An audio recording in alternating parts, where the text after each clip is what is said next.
একটু চিন্তা করবেন আপনার আমার উপায়ে কি হবে সেই দিন। আজকে মনে হয় আমার মতো মাওলানা আপনারা কত সম্মানে আমাকে বসাইছেন, কিন্তু গুনার দিকে তাকায় দেখি মনে হয় এই মাঠে আমার মতো গুনাহের আর একজনও নাই। আমার গুনার খবর আপনারাও জানেন না, আমার আব্বা আম্মা কেউ জানে না। আমার হাতের দিকে তাকাইলে মনে হয় হাত পাপের কারণে নাপাক, গুনার কারণে আমার জিহ্বা নাপাক। এই জিহ্বা দ্বারা কত গীবত করলাম, শেখায়াত করলাম, কত মানুষের নামে কত অপবাদ দিলাম। এই হাতের দ্বারা কত গুনাহ করলাম, চোখের দ্বারা কত গুনাহ করেছি। ও যুবক বাবারা, পাও দুইটা ধইরা বলে গেলাম, যদি বলো হাফিজ ভাই নিচে নাইমা পাও ধরেন, আমি তোমার পাও নিচে নাইমা ধরি। বলো বাবা, দরওয়াজা জানালা আটকাইয়া সারাটা রাত মোবাইলের দিকে তাকাইয়া কবিরা গুনাহ করলা। আমার মাওলায় যদি তোমারে অন্ধ বানাইতেন, বলো তুমি কেমনে রাতের বেলা মোবাইলে কবিরা গুনাহ দেখতা? এখনো কি তওবা করবা না? কয়দিন আর তুমি বাঁচবারে বাবা? তাকায় দেখো গাড়ির নিচে তোমার মতো যুবকের লাশ, পানির ভেতরে তোমার মতো যুবকের লাশ, ঘরের বিছানায় ঘুমের বিছানায় তোমার মতো যুবকের লাশ। ও আল্লাহর বান্দা, তুমি স্কুলে পড়ো, কলেজে পড়ো, চাকরি করো, বাধা নাই, নামাজটা ছাড়িও না রে বাবা। তোমার মতো যুবক স্কুল কলেজে পড়ে, নামাজ ছাড়ে না, তুমি কেন পারো না রে বাবা? তোমার মতো বান্দা রাস্তায় গাড়ি চালায়, নামাজ ছাড়ে না, তুমি কেন পারো না? তোমার মতো যুবক ব্যবসা করে, চাকরি করে, নামাজ ছাড়ে না, তুমি কেন পারো না? তোমার মতো যুবক কৃষি কাজ করে, নামাজ পড়ে, তোমার মতো বান্দা র্যাব আর্মি পুলিশ বিডিআরের চাকরি করে, ডাক্তার প্রফেসর ইঞ্জিনিয়ার, নামাজ ছাড়ে না, তুমি কেন পারো না রে বাবা? আমার মাওলার কোরআনটা কি মিথ্যা মনে করেছো? আমার নবীর কথাগুলো কি মিথ্যা মনে করেছো রে বাবা? একজন দুইজন তিনজনে বললে হয়তো সন্দেহ করতে পারো এ কথাটা মিথ্যা, কিন্তু আখিরাতের কথা, গুনাহগারের জাহান্নামের বয়ান তো লক্ষ লক্ষ নবীরা বললেন, লক্ষ লক্ষ সাহাবায়ে কেরাম একই বয়ান করলেন, কোটি কোটি কোটি কোটি উলামায়ে কেরাম আল্লাহওয়ালারা একই বয়ান করে কবরে গেলেন। তাবলীগওয়ালারাও বলে গুনাহ ছাড়ো, নেক আমল করো, পীর সাহেবরাও বলে গুনাহ ছাড়ো, নেক আমল করো, আল্লাহওয়ালারা সবাই বলে গুনাহ ছাড়ো, নেক আমল করো, উলামায়ে কেরাম বলে গুনাহ ছাড়ো, নেক আমল করো। ও যুবক, আজকে আমিও যদি তোমার মতো প্যান্ট শার্টটাই লাগায় রাস্তায় ঘুরতাম, দাড়ি কেটে, কেউ আমারে বাধা দিত না রে বাবা। এই টুপির কারণে মাথা গরম লাগে তাও জানি, দাড়ির কারণে যৌবনের ভাব চলে যায় তাও বুঝি, লম্বা জামা গায়ে পরার কারণে শরীরটা গরম লাগে, আটকা আটকা লাগে তাও বুঝি, শীতের মধ্যে ঠান্ডা পানি দিয়া ওযু বানাইয়া ফজরের নামাজ পড়তে অনেক কষ্ট তাও বুঝি। এই টুপিদারির কারণে আলেমরা অনেক গালি শুনছেন, ফাঁসি হয়েছে তাও জানি। এরপরও এখনো শুনি কত মানুষ, তোমরা তোমাদের মতো কত বান্দারা আমগো গালি দাও, পাঁচকুল্লি বলে গালি দাও, চরমনাইরে গালি দাও, তাবলীগওয়ালাদের বিরুদ্ধে বলো, দেওবন্দীদের গালি দাও, জানি শুনি, তারপরও কোনো জবাব দেই না বাবা। এরপরও কেন টুপি ফালাই না, নামাজ ছাড়ি না, দাড়ি কাটি না? একমাত্র কারণ আমার কবরে আমি যাব, তুমি যাবা না। আমার কবরে আমার এই জামা কাপড় বেলেট দিয়ে আমার আপনজন কেটে কেটে রেখে দিবে। আমার বিদায় বেলা তিনটা সাদা কাফন, ওই কবরে তিনটা প্রশ্ন তোমাকেও করা হবে, আমাকেও করা হবে। রবের পরিচয় দাও, ধর্মের পরিচয় দাও, রাহমাতুল লিল আলামিনের পরিচয় দাও। ও বাবা, ওই কবরে যাইয়া আমি হুজুর জবাব দিতে পারবো এই কোনো গ্যারান্টি নাই রে বাবা। এই কারণেই তো আবু বকর সিদ্দিক রাদিয়াল্লাহু তাআলা আনহু সারা রাত কান্না করলেন নামাজে, ওমরে ফারুক কান্না করলেন জীবনভর, আল্লাহর কাছে আমি কেমনে দাঁড়াবো। উসমান রাদিয়াল্লাহু তাআলা আনহু কান্না করলেন, কবরে আমার কি উপায় হবে। তারা যদি এত আমল করিয়া কাঁদেন, তোমার আমার কি পরিমাণ কান্না করা দরকার। হেদায়াতের মালিক আমার আল্লাহ। এখনো তওবা কি করবা না রে বাবা? ও আল্লাহর বান্দা, মনেরে বুঝাও, তোমার মতো যুবক যদি জেনারেল লাইনে থাকিয়া নামাজ পড়ে, তুমি কেন পারবা না? ও পর্দার আড়ালের আম্মা জানেরা, আপনারা নবীদের মা, সাহাবায়ে কেরামদের মায়ের মতো মা, আপনারা হাফেজে কোরআনের মায়ের মতো মা। এই স্টেজে কতজন ছাত্রর মাথায় আজ পাগড়ি দিলাম, এরা সবাই কোরআনের হাফেজ। এদের সিনার মধ্যে মাওলার কোরআন মুখস্থ হয়ে গেছে। কিয়ামতের ময়দানে আল্লাহ এদের ডাকবেন আর বলবে, রে গোলাম, দুনিয়াতে কোরআন তেলাওয়াত করছো, তোর আর দুনিয়াওয়ালারা শুনছে, আজকে তুই পড়বি, আমি মাওলা তোর তেলাওয়াত শুনবো, আমার সামনে তেলাওয়াত কর। ইউকালু লি সাহিবিল কুরআন ইকরা ওয়ারতাকি ওয়ারাত্তিল কামা কুনতা তুরাত্তিলু ফিদ দুনিয়া ফাইন্না মানজিলাকা ইনদা আখিরি আয়াতিন তাকরাউহা। আল্লাহ বলবেন তেলাওয়াত করো, আর একতলা বিল্ডিং লিফটের মধ্যে উপরে যাও। শুধু তুমি একা যাইও না, ও কোরআনওয়ালা, আরো 10টা জাহান্নামীর ব্যাপারে আমার লিস্টি দাও, সুপারিশ করো। আমি মাওলা তোমার কোরআনের বরকতে, তুমি যে কোরআন শিখছো এই বরকতে আমি 10টা জাহান্নামীকেও তোমার সুপারিশে জান্নাত দিয়া দিব। ও আল্লাহর বান্দারা, ও আম্মা জানেরা, আজকে এই যে ছেলেরা পাগড়ি নিল, ওদের মা কত ধন্য,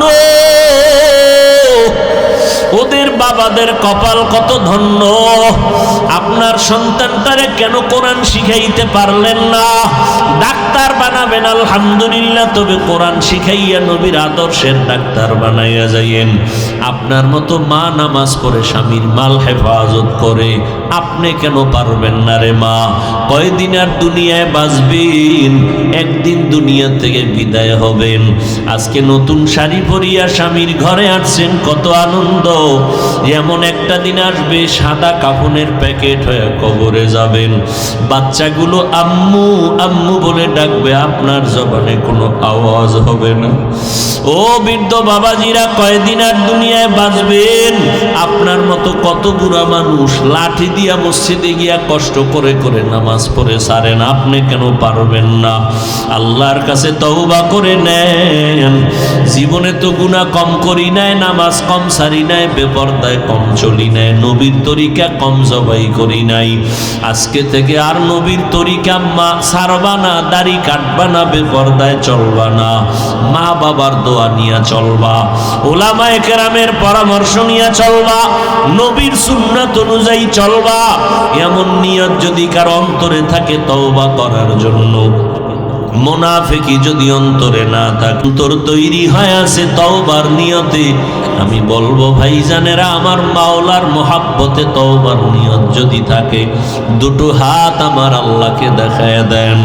আয় আল্লাহ, হাতগুলো কবুল করে নেন, তওবা কবুল করে নেন।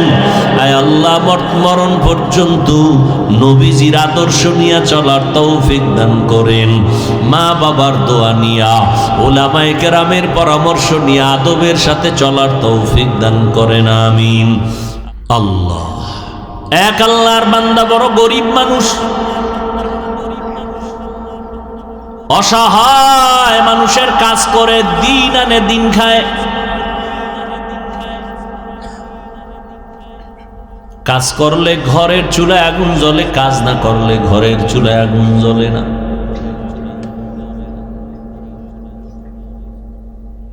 ওই আল্লাহর বান্দা প্রতিদিন কাজ করে সন্ধ্যাবেলা টাকা নিয়ে বাজারে যায়, কিছু বাজার করে ঘরে আসে, কোন রকম সংসার চালায়। আজ বাজারে গিয়ে একটা আওয়াজ শুনি, আমার আল্লাহর কালাম পাওয়া যায়, আল্লাহর কোরআন পাওয়া যায়। এটা যদি ঘরে রাইখা দেও, ঘরের মধ্যে অনেক বরকত হবে। জীবনে আল্লাহর কোরআন দেখে নাই, পড়ে নাই, কই পাওয়া যায় ভাই? আওয়াজ দিল কই? কই লাইব্রেরির মধ্যে যাও, গেছে। আজ আল্লাহর বান্দা শখ শখ, এটা ঘরে রাখলে বরকত হয়। কথা ঠিক আছে, আজকে আর খানা খাবো না, এই আমার একটা কোরআন দাও। কয় টাকা? এত টাকা নেও। আজকের বাজার টাজার নেই, এক রাত না খাইলে কি হইব? লাইব্রেরিয়ান ব্যক্তি বলে দিছে, এই আল্লাহর বান্দা ঘরে রাখবা, তবে এটা নিচে রাখবা না, বিনা উজুতে ধরবা না। আল্লাহর বান্দা কোরআনটা লাইব্রেরি থেকে নিয়ে ডাইরেক্ট বাড়ি চলে গেল রাতের বেলা। বিবি আবার অপেক্ষায় আছে, বাজার করে আনবে, রান্না করবো, খাবো। আমি এখন ঘরের দরজায় গিয়ে যদি বলি কিছু আনতে পারি নাই, দেখে যদি তো মেজাজ গরম হবে। আগের থেকে সিগন্যাল দিছে, এই ম্যাডাম বাঁকা টাকা হইও না, আজকে কিন্তু খাওন দাওন আনিন, একটা বরকত নিয়ে এসি।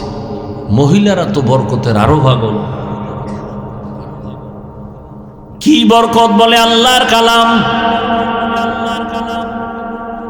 ঘরের মধ্যে গিয়া বলে এটা বিনা ওযুতে ধরা যাবে না, নিচু জায়গায় রাখা যাবে না, ঘরের মধ্যে এটা রাখতে পারলে অনেক বরকত হবে। এটা এমন একটা জিনিস যেটা দেখলে সওয়াব, পড়লে সওয়াব, ধরলে সওয়াব, জিডার আওয়াজটা কানের মধ্যে লাগলেও সওয়াব, দিলটা শান্ত হয়ে যায়। সারাদিন আবু জাহাল নবীরে গালি দেয়, আর রাতের আধারে গোপনে গিয়া আমার নবীর জবান মোবারকের তেলাওয়াত গোপনে গোপনে শুনে। মায়ার নবীর জবান মোবারকের তেলাওয়াত আরো কতই না সুন্দর। হাসরের ময়দানে আমার আল্লাহ নবীর মাধ্যমে তেলাওয়াত শোনাবেন তার আশিক পাগলদের। আজ আমরা নবীরে পাই নাই, নবীরে দেখতে পারি নাই, জবানেও তেলাওয়াত শুনতে পারি নাই। আমার মাওলার কোরআন এত মজার, দুনিয়াতে একটা গজল বারবার কইলে ভালো লাগে না, গান একবারের বেশি ভালো লাগে না, এক কবিতা বারবার ভালো লাগে না। আর কোরআন যত শুনি কেমন যেন তেন ততই মজা লাগে। এতই মজা মরা পর্যন্ত তৃপ্তি মিটে না। কিন্তু কপাল খারাপ, আজ আমার যুবক বাবারা, বৃদ্ধ বাবাজিরা, পর্দার আড়ালের আম্মা জানেরা, বোনেরা, কেউ কোরআন পড়ে না। ফজরের নামাজের পরে কই তেলাওয়াত গেল, কই মক্তব নাই, তেলাওয়াত নাই। অথচ আমি শুনছি একজন বড় ভালো ব্যক্তির থেকে, মিশর এলাকায় নাকি যারা চাষাবাদ করে ওরাও কোরআন পড়ে শুদ্ধ করে। আল্লাহর কোরআন যেই ঘরে থাকবে রহমত। ওয়া নুনাজ্জিলু মিনাল কুরআনি মা হুয়া শিফাউ ওয়া রাহমাতুল লিল মুমিনিন ওয়া লা ইয়াজিদুয যালিমিনা ইল্লা খাসারা। আল্লাহর কালাম ঘরের মধ্যে নিয়া স্ত্রী বলে, ভালো একটা জিনিস আনছো, তবে অন্তরে ভয়, এটা তো উঁচা জায়গায় রাখতে হবে। আমরা তো বড় গরিব মানুষ, উঁচা জায়গাও নাই, ছোট একটা ঝুপড়ি ঘর, এখানে এই জিনিসটা রাখার মতো কায়দাই নেই। বিবি দিনদার স্বামীরে পরামর্শ দেয়, পেরেশানি দূর করে দেয়।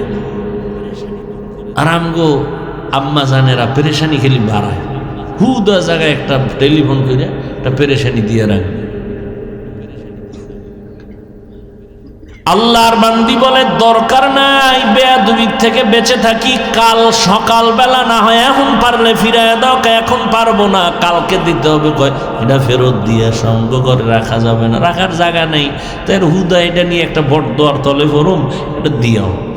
আচ্ছা ঠিক আছে, কালকে দিব, আজকে কি করা যায়? আজ রাতটা তো অন্তত রাখতে হবে। কেমনে রাখবো? কোরআন এটা উঁচু জায়গায় রাখতে হবে, রাখার জায়গা নাই। কি করা যায়? আল্লাহর বান্দি, ঈমানওয়ালা বান্দি, দ্বীনের মুহাব্বতওয়ালা বান্দি ডাক দিয়া কয়, স্বামী আমার, আমি একটা পরামর্শ দেই, দেখেন হয়নি কি? অর্ধরাত্র আমি মাথায় নিয়ে কোরআনটা দাঁড়ায় থাকবো, আপনি ঘুম যাবেন। বাকি অর্ধরাত আমি একটু বিশ্রাম করব, আপনি মাথায় নিয়ে দাঁড়ায় দাঁড়ায় কোরআন পাহারা দিবেন। স্বামী বেচারা ডাক দিয়ে কয়, আল্লাহর শুকর, তুমি যেহেতু রাজি হয়ে গেছো, অর্ধরাত্র আজকে না ঘুমাইলে কি হবে, আমি কোরআন মাথায় নিয়ে দাঁড়ায় থাকব। দুইজনেই সিদ্ধান্তে এক হইয়া টাইম ভাগ করে অর্ধরাত আল্লাহর বান্দা মাথায় কোরআন নিয়ে দাঁড়ায় আছেন, বাকি অর্ধরাত স্ত্রী মাথায় কোরআন নিয়ে দাঁড়ায় আছে। ফজরের আজান হয়ে গেছে, একজন একজন ওযু বানাইয়া যায় নামাজে নামাজ পড়লেন। নামাজের পরে বলে, এটারে ফেরত দিয়ে আসো, বেয়াদবি হবে, আল্লাহ বেজার হয়ে যাবে। স্বামী বলে যে আনলাম কষ্ট করে টাইনা দিয়াম, ভিতরে কি একটু দেখি। এটা খুইলে টুইলে দেখলাম না কি ভিতরে। একই যায় নামাজে দুইজন বইয়া এবার দেখতেছে, খুলতেছে পৃষ্ঠা, উল্টায় উল্টায় উল্টায়, আঙ্গুল টানে আঙ্গুল টানে আঙ্গুল টানে দোনোজন। মাওলা পাকের বড় কুদরত, মুহূর্তের মধ্যে শুরু থেকে শেষ পর্যন্ত আঙ্গুল টেনে টেনে টেনে টেনে লাইনে লাইনে পুরা কোরআনটা পৃষ্ঠা উল্টানো শেষ।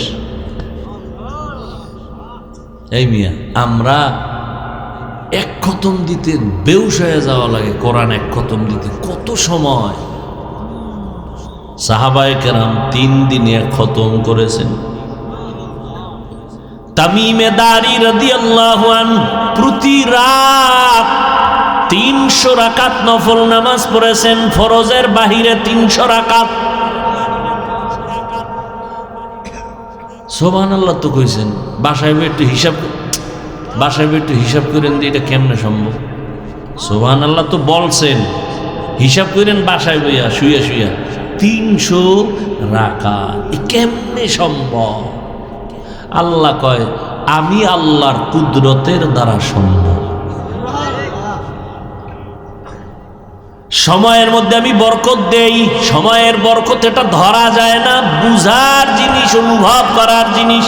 এটা ক্যালকুলেটর, কম্পিউটারে হিসাব মিলবে না।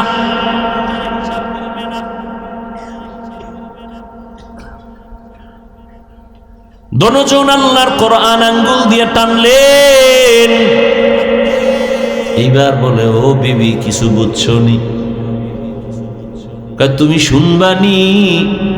এইবার আল্লাহর বান্দি এই কথা বলায় স্বামী আশ্চর্য হয়ে গেল। কি শোনাবা তুমি, শুনো। এবার আল্লাহর বান্দি মুহাব্বতের সাথে শুনাইতেছে কোরআন তেলাওয়াত করে। আমার মাওলা কোরআনের নূর তাদের সিনার মধ্যে ঢুকায়া দিয়েছে। সিনায় কোরআন মুখস্থ হয়ে গেছে।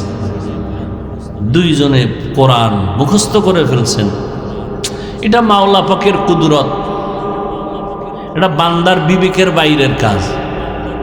যতই ঘুরাইয়া চেষ্টা করবেন কাজ হবে না, কারণ আমগো মেমোরির জিবি ওই পরিমাণ নাই যে আল্লাহর কুদরতের মধ্যে গবেষণা করে কিছু বুঝবো। আল্লাহ যেটা বুঝার সুযোগ দিবেন বুঝবো। অতিরঞ্জিত করলে মেমোরি হ্যাং হয়ে যাবে। ঠিক নিহি 2 GB মেমোরি ওয়ালায় যদি বলে 8 GBর মধ্যে যা আছে এটার ভিতরে ঢুকা, মেমোরি হ্যাং হবে, পিসি হ্যাং হবে, মনিটর হ্যাং হবে, গোষ্ঠী শুদ্ধা হ্যাং। আল্লাহর কালাম দা হাত দিয়া দিয়া লাইনে টানছে। ও যুবক, ও পর্দার আড়ালের আম্মা জানেরা, ও বৃদ্ধ বাবাজি, মাওলার কোরআনের বয়ান শুনতেছেন।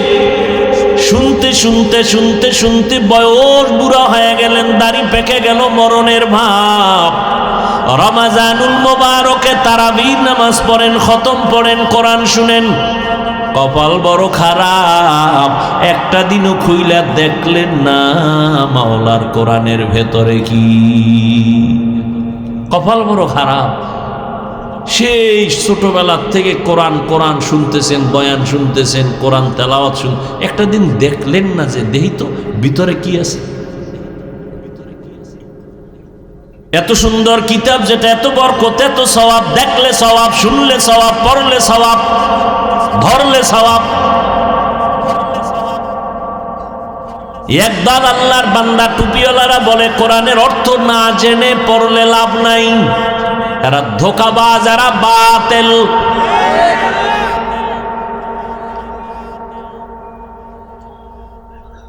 বরং রমজানে পড়বেন আরো বেশি সওয়াব। রমজানে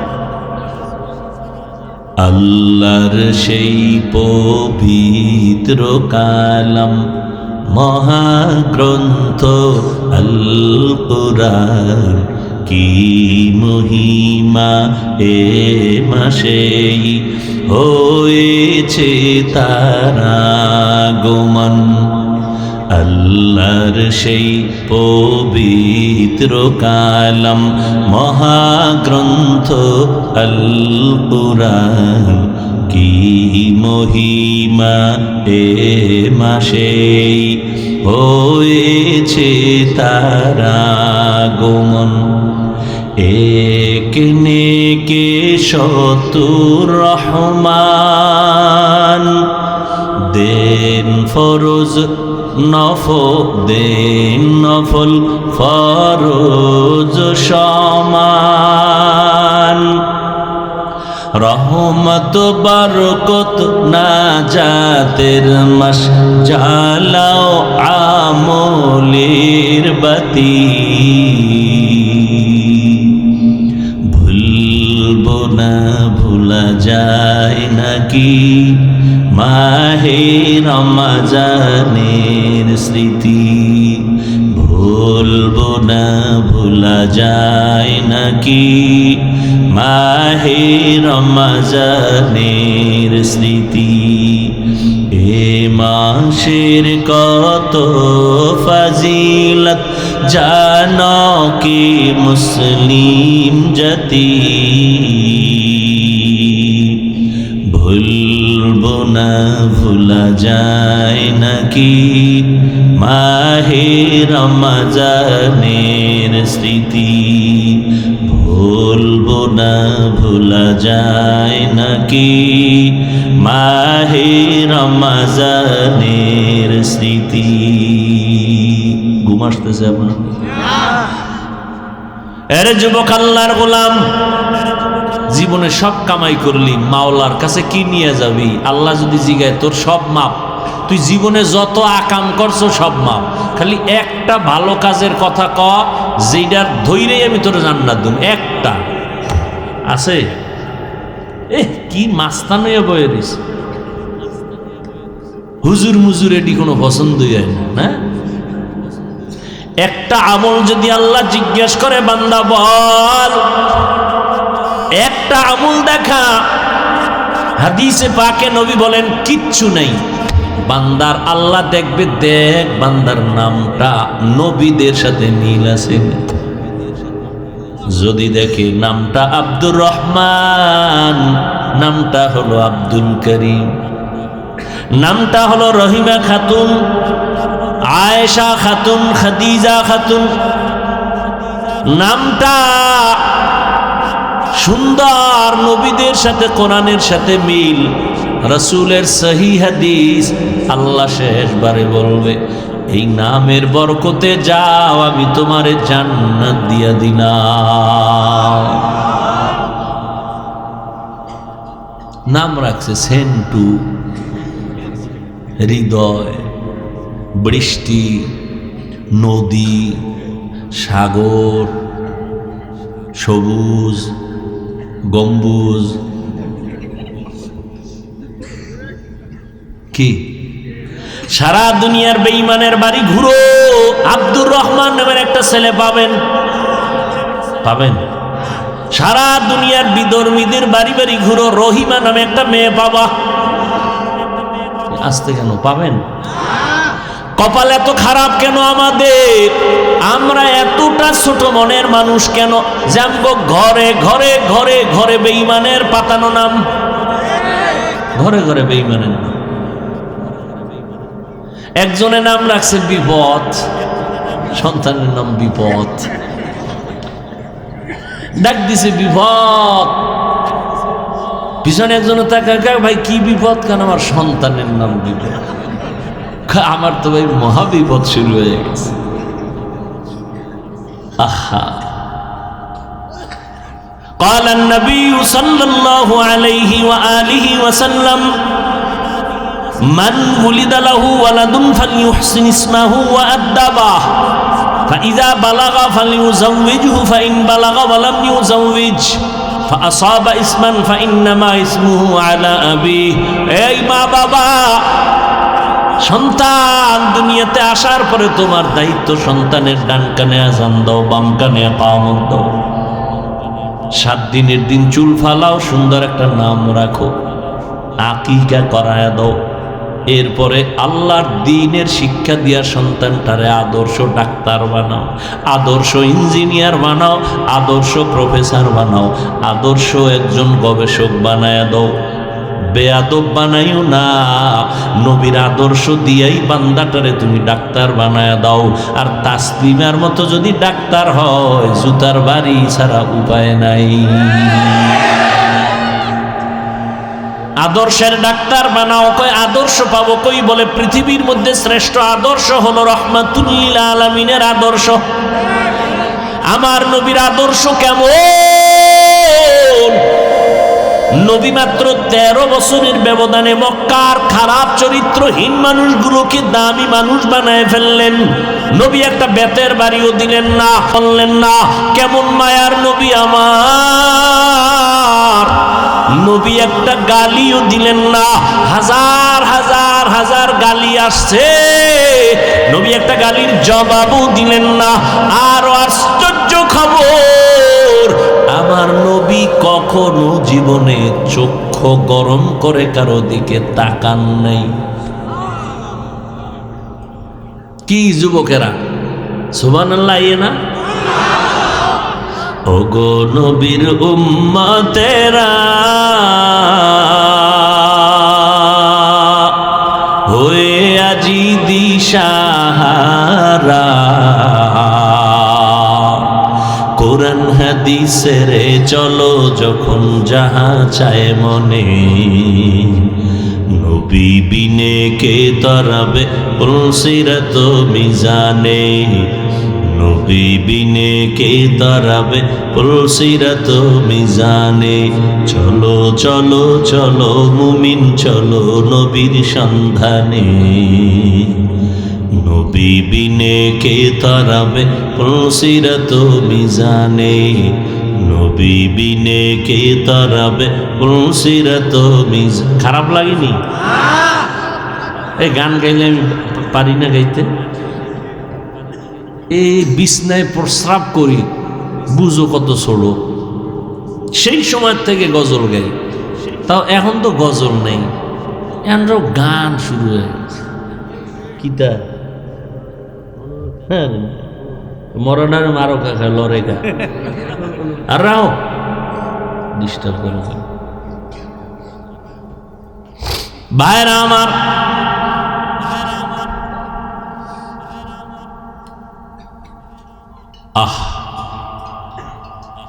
নাক পড়বে, হামদে বাড়ি তাআলা পড়বে, চোখের পানি পড়বে, মানুষের আকর্ষণ বাড়বে আমলের দিক। কি গায় গানের মতো এরকম কইরা কইরা গান, এটি গজল। এ কমুনা আমার ভাইগো আবার কষ্ট লাগবে, কি করি? বললেও বিপদ, না বললেও আল্লাহ সবাইকে মাফ করে। এরে আল্লাহর বান্দা, কইতন কই গেছি গে জানি না, তবে এতটুকু বলতে পারি, আল্লাহ যে কথা জবানে বলাবেন ওই ভরসা করে বসছি, এবং এখানের জন্য যেই কথা প্রয়োজন আল্লাহ তাই বলাবেন, আমি বিশ্বাস করি। আয়াত কিন্তু নিছি জাহান্নামের আগুন থেকে বাঁচো। ইয়া আইয়ুহাল্লাযীনা আমানু কু আনফুসাকুম ওয়া আহলিকুম নারা ও মুমিন, জাহান্নামের আগুন থেকে নিজেকে বাঁচাও, তোমার আহালকে বাঁচাও। 1 নাম্বার দায়িত্ব নিজেকে বাঁচাও, 2 নাম্বার দায়িত্ব তোমার আহালকে বাঁচাও। ও আব্বা আম্মারা, আপনাদের সন্তান আপনাদের আহাল, আপনিও জাহান্নাম থেকে বাঁচবেন, আপনার সন্তানদেরও বাঁচাবেন। নিজেও নামাজ পড়বেন, সন্তানদেরকেও নামাজি বানাবেন। নিজেও কোরআন শিখবেন, পড়বেন, সন্তানদেরকেও কোরআন শিখাবেন, পড়াবেন। নিজেও হালাল খাবেন, সন্তানদেরকেও হালাল খাওয়াবেন।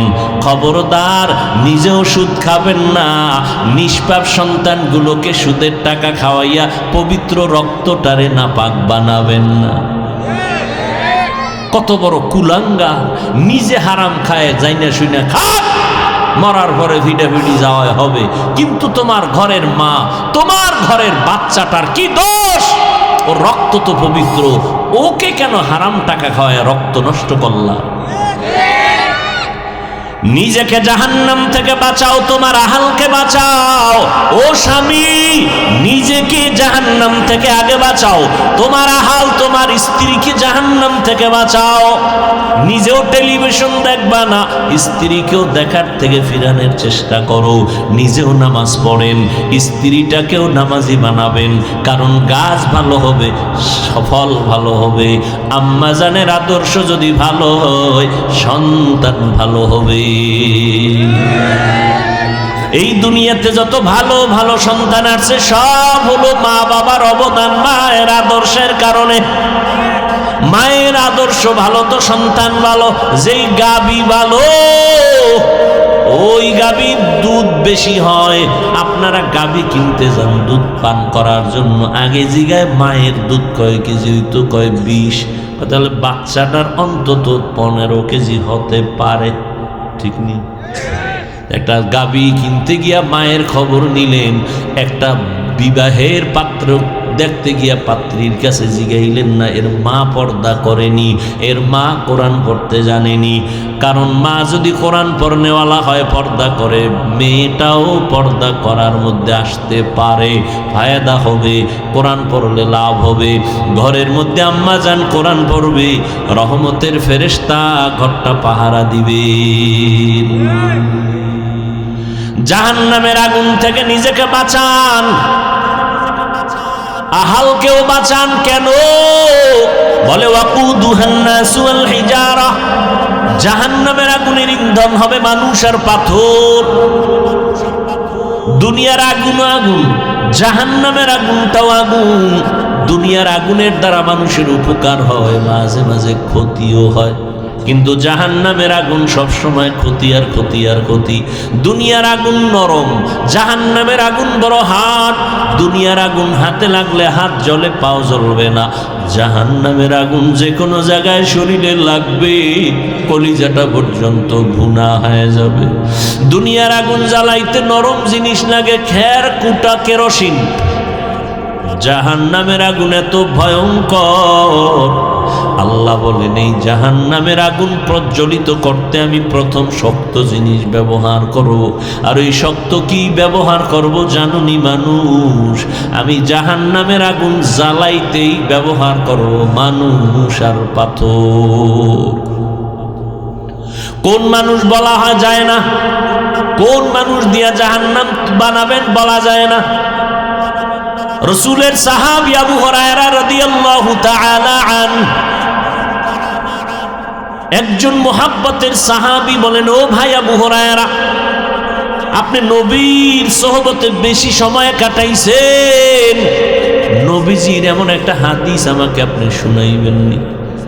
আবু হুরায়রা রাদিয়াল্লাহু তাআলা আনহু বলেন, ঠিক আছে, আসেন আমি শুনাবো। একটা নির্জন জায়গায় বসছে, দুইজনে বই আবু হুরায়রা বলেন, ও ভাই, ওই হাদিসটা আমি আপনাকে আজকে শোনাবো, যেই হাদিস আমাকে নবী শুনাইছেন। এই রকম নিরিবিলি একটা ঘর, কেউ ছিল না, রহমতের নবী আর আমি আবু হুরায়রা ছাড়া কেউ নাই। এ কথা কইয়া একটা চিৎকার দিয়ে বেহুশ হয়ে পড়ে গেছে। আবু হুরায়রা রাদিয়াল্লাহু আনহু হুশে আসছেন। হুশে আসার পরে আবার বলতেছেন, ভাইজান আমি ওই হাদিসটা আপনাকে শোনাবো। যেই হাদিস আমাকে নবী মুহাব্বত লাগায় শুনাইছেন, এমন একটা নির্জন জায়গা যেখানে নবী আর আমি আবু হুরায়রা ছাড়া কেউ ছিল না। আবু হুরায়রা এই কথা বইলা আবার একটা চিৎকার মেরে বেহুশ হয়ে গেছে। আবার হুশে আইসা আবার বলেন ওই হাদিসটা শোনাবো যেই হাদিসটা নবী আমাকে একা একা শুনাইছেন। আবার বেহুশ। এইভাবে কয়বার বেহুশ? কয়বার? চতুর্থবারে কয় ভাই শুনেন, মায়ার নবী হাদিস আমাকে শুনাইছেন, কিয়ামতের ময়দান কায়েম হয়ে যাবে। আবু হুরায়রা কাঁদেন আর বলেন নবীজিও কান্না করে হাদিসটা শুনাইছেন। কিয়ামতের ময়দান কায়েম হয়ে যাবে। ময়দানটা সমতল, এই জমিনটাই হবে কিয়ামতের মাঠ। এই যে আমরা জমিনে বসে আছি এটাই কিয়ামতের মাঠ। কিচ্ছু থাকবে না, পুরা জমিনটা সমতল হয়ে যাবে। আল্লাহ পাক মানুষগুলোকে উঠাবেন, সব মানুষ দাঁড়াবে, নারী পুরুষ সব একেবারে উলঙ্গ। সূর্যটা নিচে নেমে আসবে, সূর্যর তাপ জমিনে দেওয়া হবে। অপর দিকে জাহান্নামের আওয়াজ, ওদিকে আমার আল্লাহ রাগান্বিত আওয়াজ দিয়ে বলবেন লিমানিল মুলকুল ইয়াউম লিল্লাহিল ওয়াহিদিল কাহ্হার। হাসরের ময়দানটা এই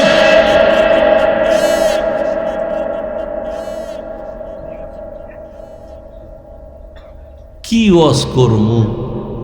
মাদ্রাসা চালানের টাকা টোকা থাকলে ওয়াজ মজ একেবারে বাদই দিয়ে দিতাম।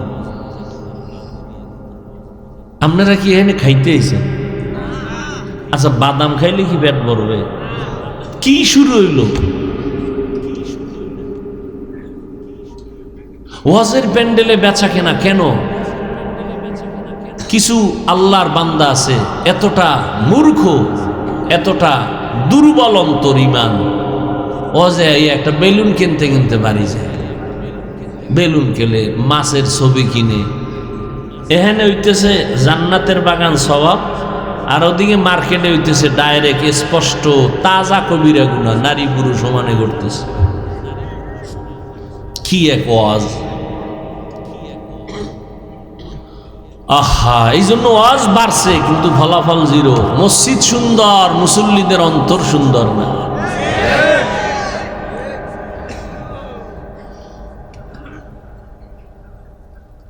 কি একটা মজার কথাটা ঘুরাইয়া শেষ করবো, এর মধ্যে একটা ভেজাল শুরু করে। একটা লোক যদি অন্য মনস্ক থাকে তো এই বয়ান কি? আমি শুনেন, বয়ান কোনো বক্তার ক্রেডিটে বয়ান হয় না, এটা মনে রাখবেন আজীবন। বক্তার বাহাদুরি খুব এলেমলা, আল্লাহর কসম বক্তার বাহাদুরি দিয়া বয়ান হয় না। যত বড় পিশাব হোক আর যত বড় কামেল অলি হোক, বয়ান হয় এই শ্রোতাদের কলবের আকর্ষণে।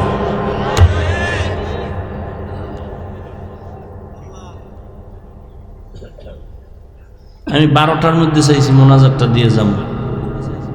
বয়ান করতেছি কে বের করতেছে? আমি কি মুখস্থ করে আসছি যে আজকে এখানে এই কথা বললো?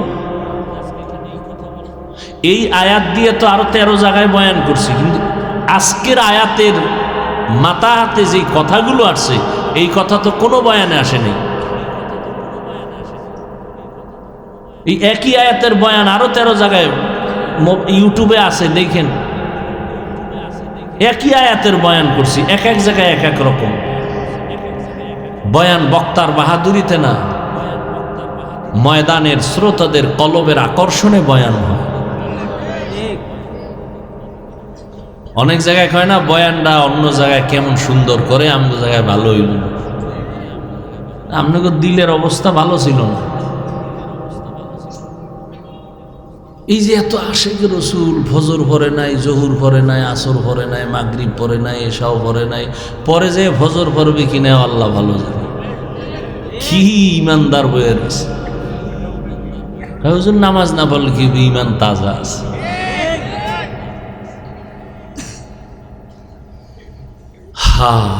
আবু হুরায়রা রাদিয়াল্লাহু তাআলা আনহু কান্না করলেন। আর বললেন কিয়ামতের মাঠ কায়েম হয়ে যাবে। আল্লাহ পাক রব্বুল আলামিন কাহ্হারিয়াতের আওয়াজ দিবেন। হাসরের ময়দানের মানুষগুলো পাগল, সব উলঙ্গ। আম্মা জান আয়েশা রাদিয়াল্লাহু আনহা কয়, নবী লজ্জা করবে না? নবী বলেন, হাসরের মাঠ এমন ভয়ঙ্কর, কান্না করে করে মানুষ পাগলের মতো হয়ে যাবে, কেউ কারো দিকে তাকানোর সুযোগ হবে না। এমন ভয়ঙ্কর হাসরের মাঠ। আমার মায়ার নবী কান্না করেন, হাসরের মাঠের হালাতের কথা ভেবে ভেবে কাঁদতেছেন। এত এলেম, এত আমল, এত তাকওয়া, আবু বকর, ওমর, ওসমান জান্নাতের টিকিট পাইয়া তারাও কাঁদতেছেন, আল্লাহর আদালতে কেমনে দাঁড়াবো। আবু হুরায়রা বলেন, আল্লাহ আদালত কায়েম করবেন। তিনজন মানুষকে আল্লাহ ডাকবেন, তিনটা ব্যক্তিকে ডাকবেন, পিওর মানুষ, দুনিয়ার সমস্ত চোখ বলে তিনজন বিনা হিসাবে জান্নাতি। খুব খেয়াল করেন। আবু হুরায়রা বলতেছেন, নবী ওই হাদিসটা শুনাইছেন, কিয়ামতে আল্লাহ তিনজন ব্যক্তিকে ডাকবেন, দুনিয়ার চোখ বলে ওই তিনটা মানুষ বিনা হিসাবে জান্নাতি। কারা বলে? দুনিয়ার চক্ষু দেখে বলবে এই তিনজন কি? আবু হুরায়রা বলেন, ওই তিনটা মানুষ জান্নাতি আল্লাহ ডাকবেন। প্রথম ব্যক্তিকে ডাকবেন, তিনি হবেন যুদ্ধের ময়দানে গলা কাটা শহীদ। আর একজন ডাকবেন, তিনি বড় হুজুর মাওলানা। আর একজন ডাকবেন, যিনি কোটি কোটি টাকা দান করে মাদ্রাসা মসজিদ করেছে। আপনাদের চোখ কি বলে? এরা জাহান্নামী। সবাই বলে এরা জান্নাতি। আবু হুরায়রা রাদিয়াল্লাহু আনহু কাঁদেন আর বলেন, নবী বলতেছেন ওই শহীদকে আল্লাহ জিজ্ঞাসা করবেন, এই শহীদ, তুমি যুদ্ধের ময়দানে গলা কাটছো কেন বলো? শহীদ বলবে, আল্লাহ তোমার দ্বীনের জন্য আমি গলা কেটে দিলাম বেঈমানের মোকাবেলায়। কিন্তু মানুষে জানে তুমি দ্বীনের জন্য করছো, মানুষে তো উপরেরটা জানে, আমি তো ভিতরের কলবেরটা জানি। আমি আল্লাহ জানি তুমি তো আল্লাহর দ্বীনের জন্য করো নাই, তুমি করছো তোমারে সবাই বীর মুজাহিদ বলবে, তোমাকে উপাধি দেবে, তুমি বীর যোদ্ধা, তুমি বীর পুরুষ, তুমি এই নিয়তে আসছো ময়দানে। আমি তো জানি তোমার অন্তরের হালাত। তখন বান্দা ভয়। আবু হুরায়রা বলেন, নবী বলতেছেন আমার আল্লাহ রাগান্বিত হয়ে বলবেন, এই জাহান্নামের ফেরেশতা, এই নাফরমানের ধর, জাহান্নামের শিকল দিয়া বাঁধো। যুদ্ধের ময়দানে গলা কাটা শহীদ, আল্লাহ বলবে কে জাহান্নামের শিকল লাগাইয়া জাহান্নামের দিকে নিয়ে যাও। আল্লাহর অর্ডার হবে, জাহান্নামের শিকল লাগাইয়া জাহান্নামের দিকে নিয়ে যাওয়া হবে।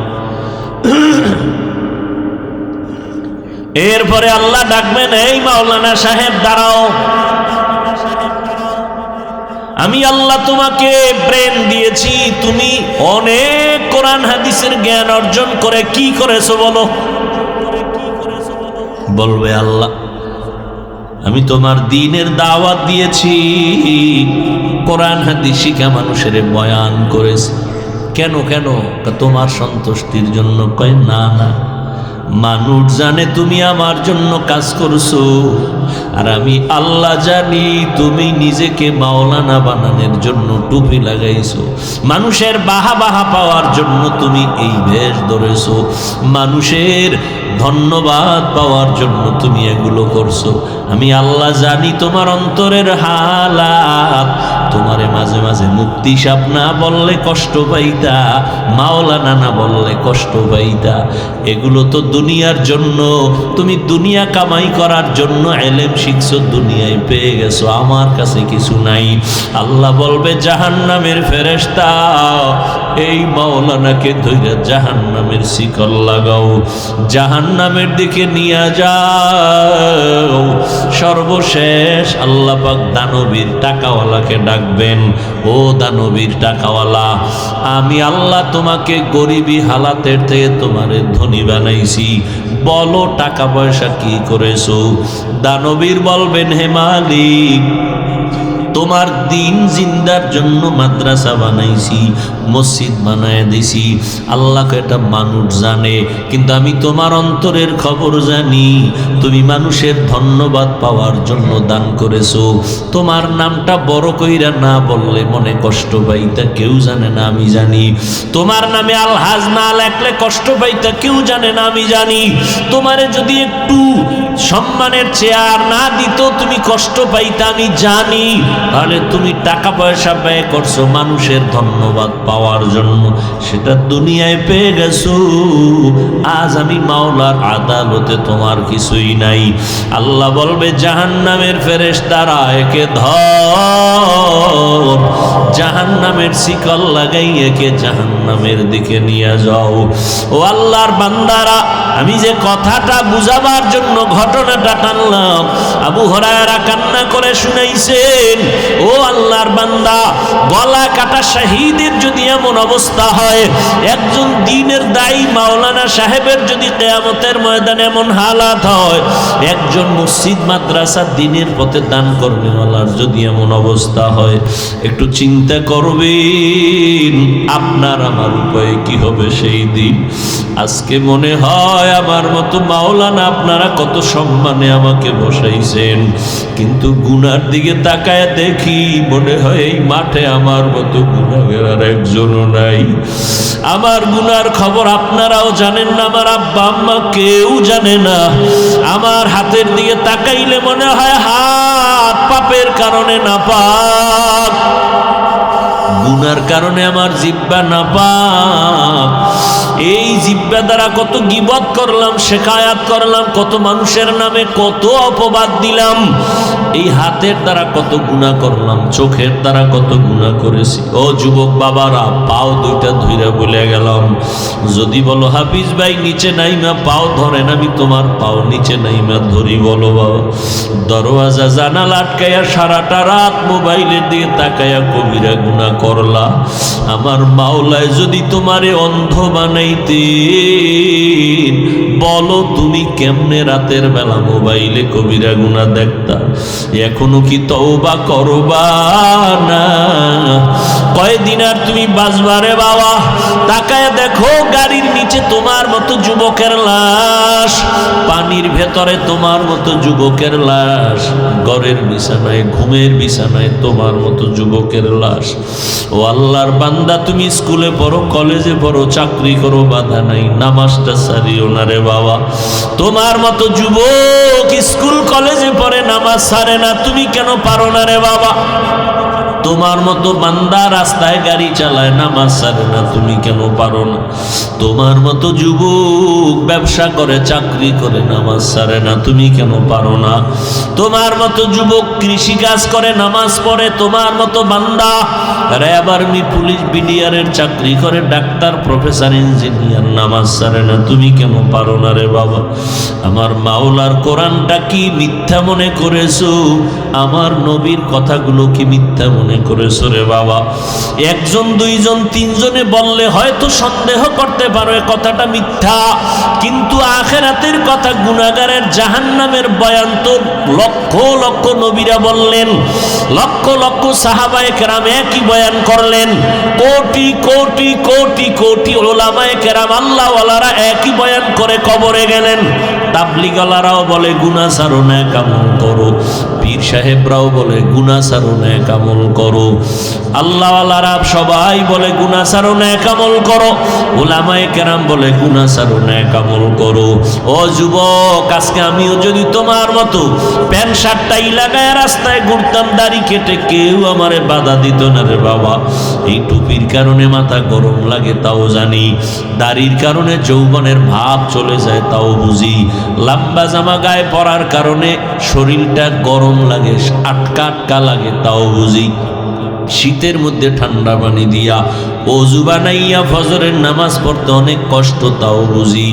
এই টুপিদারির কারণে আলেমরা অনেক গালি শুনছেন, ফাঁসি হয়েছে তাও জানি।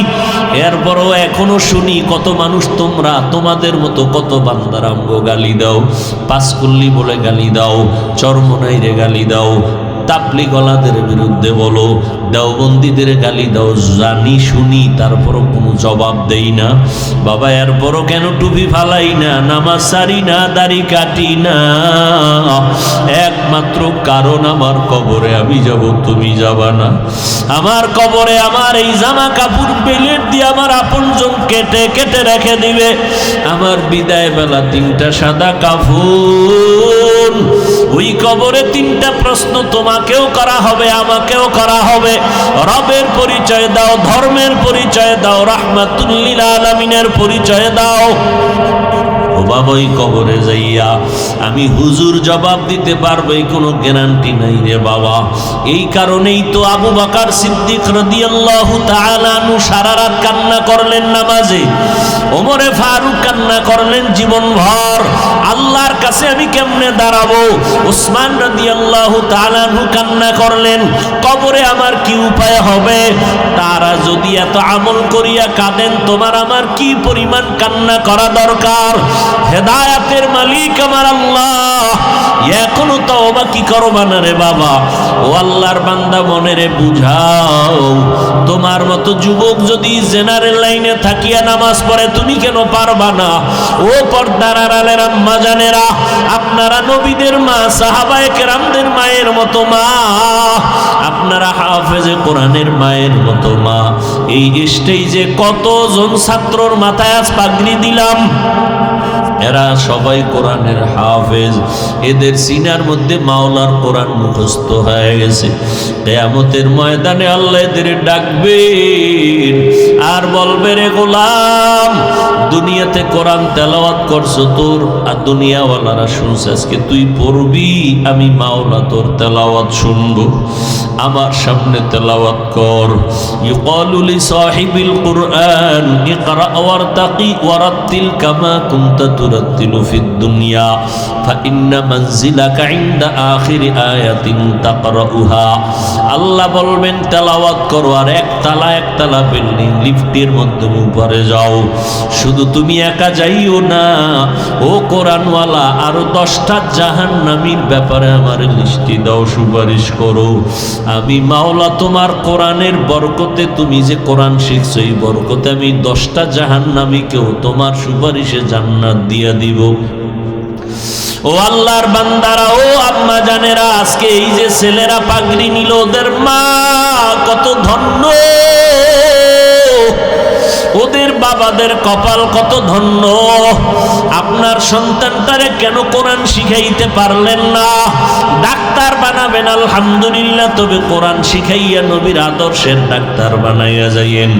আপনার মতো মা নামাজ পড়ে স্বামীর মাল হেফাজত করে, আপনি কেন পারবেন না রে মা? কয়দিন আর দুনিয়ায় বাঁচবেন, একদিন দুনিয়া থেকে বিদায় হবেন। আজকে নতুন শাড়ি পরিয়া স্বামীর ঘরে আসছেন, কত আনন্দ। এমন একটা দিন আসবে সাদা কাফনের প্যাকেট হয়ে কবরে যাবেন। বাচ্চাগুলো আম্মু আম্মু বলে ডাকবে, আপনার জবানে কোনো আওয়াজ হবে না। ও বৃদ্ধ বাবাজিরা, কয়দিন আর দুনিয়ায় বাঁচবেন? আপনার মতো কত বুড়া মানুষ লাঠি দিয়ে গিয়া মসজিদে গিয়া কষ্ট করে করে নামাজ পড়ে সারেন, আপনি কেন পারবেন না? আল্লাহর কাছে তওবা করে নেন। জীবনে তো গুনাহ কম করি নাই, নামাজ কম সারি নাই, বেপরদায় কম চলি নাই, নবীর তরিকা কম জবাই করি নাই। আজকে থেকে আর নবীর তরিকা সারবা না, দাড়ি কাটবা না, বেপরদায় চলবা না, মা বাবার দোয়া নিয়ে চলবা, ওলামায়ে কেরামের পরামর্শ নিয়ে চলবা, নবীর সুন্নাত অনুযায়ী চলবা। এমন নিয়ত যদি কারো অন্তরে থাকে তওবা করার জন্য, মুনাফিকি যদি অন্তরে না থাকে, অন্তর তৈরি হয়ে আছে তওবার নিয়তে, আমি বলবো ভাইজানেরা, আমার মাওলার মোহাব্বতে তওবার নিয়ত যদি থাকে, দুটো হাত আমার আল্লাহকে দেখায় দেন। আয় আল্লাহ, হাতগুলো কবুল করে নেন, তওবা কবুল করে নেন। আয় আল্লাহ, মরণ পর্যন্ত নবীজির আদর্শ নিয়ে চলার তৌফিক দান করেন। মা বাবার দোয়া নিয়া, ওলামায়ে কেরামের পরামর্শ নিয়ে আদবের সাথে চলার তৌফিক দান করেন। আমিন।